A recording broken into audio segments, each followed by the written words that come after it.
Alright guys, and welcome to another video. Today we're going to be counting down the top 5 most powerful weapons from Wrath of the Lich King.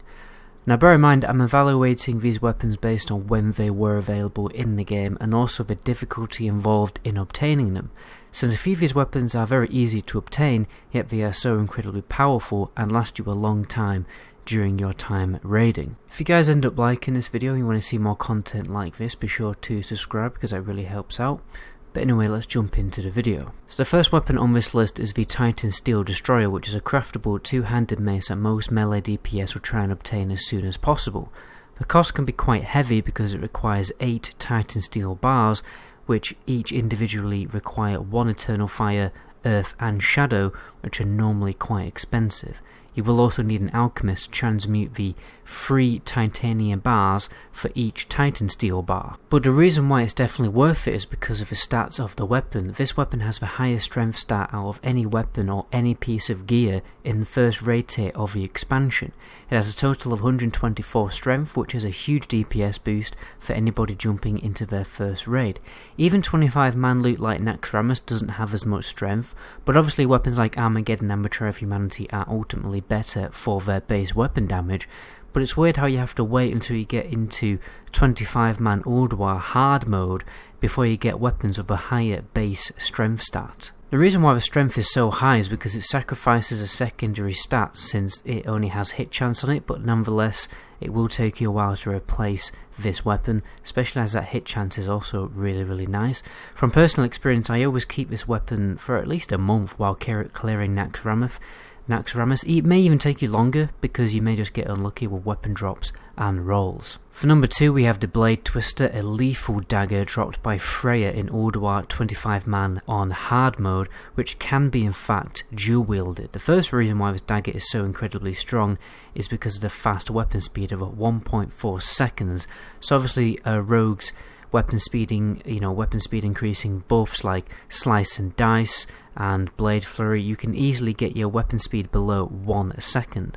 This was the optimal weapon choice for an assassination rogue, which was a very powerful DPS in Wrath of the Lich King, particularly when it came to sustained DPS, since the spec would specialise in increasing poison damage, which obviously can continue to deal damage to a boss while not actually in melee range when you're jumping around responding to mechanics, because of that deadly poison dot. Although combat spec was the king PvE spec like it normally is, assassination was a competitor, especially since it was easier to get gear, because most of the other rogues would probably stubbornly play combat and wait for sword drops, so getting decked out with powerful daggers like these two bad boys would be much faster and easier than waiting around for the one-handed sword options. These daggers are so powerful that they would last you until you're doing 25-man heroic Trial of a Crusader in the next patch, since hard mode gear is scaled up in stats, and obviously the gem socket on these weapons is hard to beat. For number 3 we have the second most powerful weapon in the game during Wrath of the Lich King behind Shadowmourne, and it's called Galorenzo, High Blade of the Silver Hand.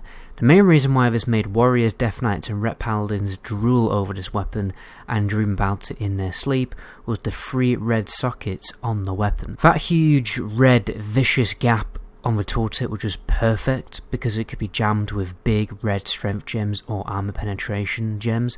It's almost frightening just looking at a weapon with so many red gem sockets. And then on top of that you get a little cherry on the top with a plus 8 strength bonus when you did deck it out with 3 red gems. In Wrath of the Lich King, warriors were given one of the coolest talents in the game called Titan's Grip, which allows you to basically dual wield two-handed weapons, which always looked a little bit goofy, but it was a great way to cheese a little bit more gear score out of your character.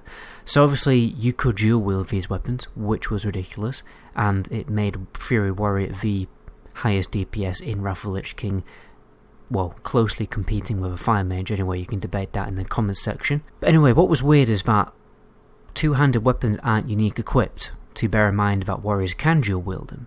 So that meant you could just dual wield any ridiculous two-handed weapon that you ever found in the game. You could also combine this weapon with Shadowmourne or Cryptmaker, especially since Cryptmaker provided a good chunk of armor penetration, which is a really strong stat in Wrath. which has been, later removed from the game, probably because it allowed warriors to totally melt mages in PvP who, don't have that much armor to begin with. Another useful element of this weapon was the chunk of expertise in the weapon, which was a rare stat that you had to cap in order for you to not get dodged by the boss, because if you're unlucky and you don't have a decent amount of expertise racing, then it would nerf your DPS quite a bit. So this weapon, easily checks that checkbox. For number 4, we have a variety of weapons, because we're going to be talking about the Battered Hilt rewards. This was the most desired by classes that use a two-handed weapon because it provided the Quell de la Might of the Faithful. Like Quell Sarat from Classic WoW, this weapon has a little bit of a backstory to it, since it was forged by the Night Elves and the Dragon aspects. Obtaining the weapon was pretty easy, since the item that began the quest, the Battered Hilt, dropped from trash mobs in the new dungeons released in patch 3.3, which were Halls of Reflection, Pit of Sauron, and the Forge of Souls. Although most people found it inside the Pit of Sauron, since the dungeon had the most trash loot. You could easily buy it off the auction house for a few thousand gold. If you went through the effort of actually completing the story-focused questline, you would eventually end up with some really good weapon rewards to prepare you for Icecrown Citadel, especially since it had the equal item level of ICC loot, so it was absolutely perfect for, one of your alt characters.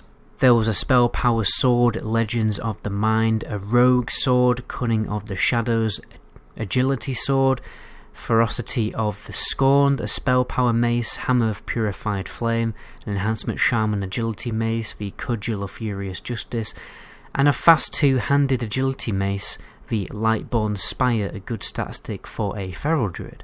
The last quest would actually involve you purifying the weapon inside the Sunwell.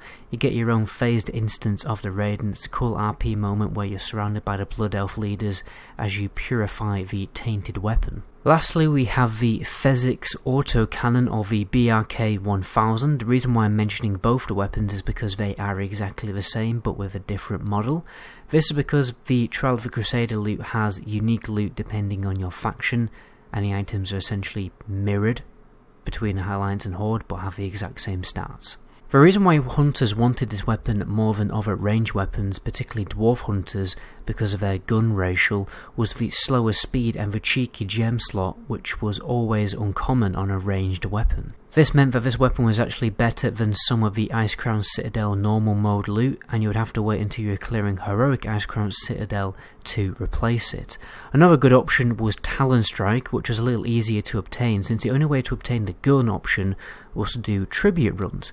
Specifically a tribute run called Mad Skill Tribute Run. That meant you had to complete the entire raid on 25-man heroic mode with less than 5 wipes. If you got no wipes at all, you would get even more extremely powerful loot, which was some cloaks with item level just below 25-man heroic, so it's essentially endgame loot before the last patch has actually been released. It's an interesting raid loot system that is dynamic based on your skill as a raid team, that is totally unique to a raid. I'm pretty sure it hasn't been replicated in any other future raid on retail, so it is quite. The Trial of the Crusader is actually quite interesting if you look into it more. It's just the raid is a little bit, it's kind of like boring because you just stay in the one room the whole time apart from the last boss. But anyway, that's where I'm going to end the video there. My name is Goblin, and to my next video, ciao.